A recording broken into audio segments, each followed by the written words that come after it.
السلام عليكم لا فاميليا، اتمنى كلكم بخير. الحمد لله يا ربي. حبيت برك ارسل رساله كي تكون قلق مريض عندك الم، راه عندي هنا مشكل رقبتي مع ظهري. صراحه ريحت 3 ايام في المنزل، كرهت والده حياتي. مش هي الفكره المناسبه انك تجلس في المنزل. سولي هذا اي سيتويشن، ما باليش انا اللي راك فيها دوكا، ما يهمنيش والله، لا يهمني لا فاميليا مهما وش كان العذر تاعك. ما دوكا باش يو جيف اب، تفقد الامل، ما ديش رياضه، ما تروحش تقرا، ما ديش المشروع تاعك، والله لا يهمني لا فاميليا. عندك حتى حل اخر ما عدا انك تروح تقوم بالرياضه. انا بالنسبه لي هذا هو الحل الامثل، تروح دير رياضه، تبدا يعني تمرن، دير مشروعك. انا بصراحه الالم هو واحد من الاشياء، وثاني شيء هو كان عندي هكا واحد المشكل عراك صغير، والحل الوحيد اللي نقدر نديره اما اني نكبر هذاك الشيء وندخل في القلق واكتئب ونخسر حياتي. وعبد الرحمن ما هو الحل الامثل؟ الحل هو انه تروح تقوم بالرياضه. شو اذا هذاك القلق هذاك اللي كان عندك تروح تخرجوا فيه عبسه مفيده، والله العظيم ما تفهم باللي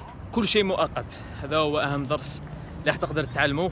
هذه هي الحياه، مرات تكون مقلق. اسمحوا لي راني نتحرك كثير لانه ذوي كملت الركض، يا ما راكم تشوفوا هنايا كلها اعذار لا فاميليا. انا والله نحب مرات نعطيكم اكزامبلز من الحياه مباشره، لانه كاين في ناس يظن انه حياتنا مستقيمه كالمسطره، ولكن يجب تعرف انه حياتنا كلها ذبذبات كالقلب. كل واحد كيفاش يتعامل معها. كاين اللي يتعامل مع المصائب بمصائب اخرى ويزيد يكبرها يردها مشاكل، وكاين اللي لا، كاين اللي يعرف كيفاش يتعامل معها. راح ندير لي زيتيرمون دوكا، كسلوا شويه العضلات، بوش ابس ما راحش نقدر نديرهم لانه قلت لكم الم مع ظهري. المهم نقص، كي جريت نقص بزاف، ما كنتش نقدر انام جيدا. حسوا لي هذا لا فاميليا، get your shit together، روح تمرن، قم باي شيء واجب عليك تقوم به. روح الجدول تاعك، اذا لازم تمرن روح تمرن، خلوني نجلس خير.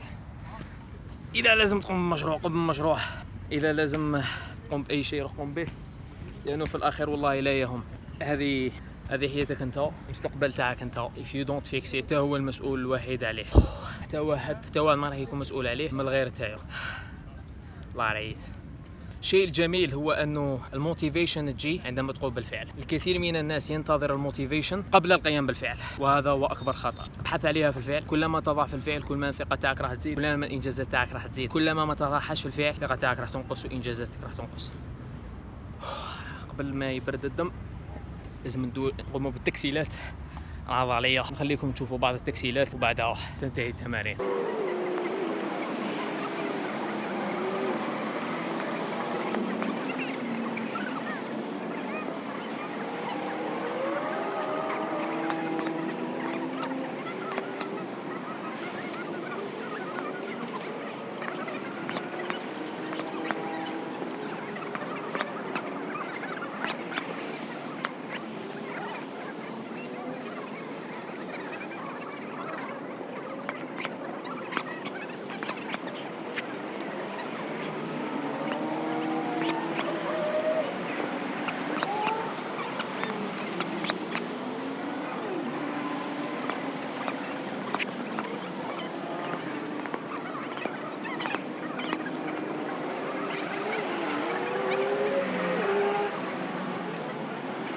فاميليا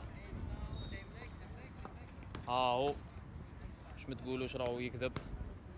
لو كان حط شخص اخر في المكان تاعي والله ما يتمرن. هنا راهو المهم هنا وحابط لهنا. المهم الالم نقص كيما تمرنت. حاجه اللي حبيت نقولها لكم لا فاميليا، حياه مليئه بالعقبات، راح تواجه الكثير من الاشياء في حياتك خاصه في الطريق تاعك. واجب انه تتعلم تواجه اكثر من انك تستسلم وتفقد الامل. هذه هي الحاجه اللي حبيت نقولها لكم. كثير من الناس على بالهم بها، الناس تاع اليوتيوب ما على بالهمش بها. غالبا الامر راني نقوم باستشارات مجانيه توضيحيه توجيهيه راح نعاونك فيها نعالجوا اعمق واكبر مشكل عندك. سولي اي واحد فيكم لمده 30 دقيقه مجانا. اي واحد فيكم مهتم بهذا الشيء راح تسيبوا الرابط تحت في الديسكريبشن تاع اليوتيوب. استغل الفرصه لانه الكثير من الناس استفادوا من الاستشارات هذه، ربما انت راح تكون واحد فيهم. والله هذه فرصه كبيره ليك، استغلها وخليوا لنا لايك في اليوتيوب، خليوا لنا كومنت، وبالتوفيق للجميع. وان شاء الله الاسبوع الجاي نحاول ندير فيديو جديده. السلام عليكم.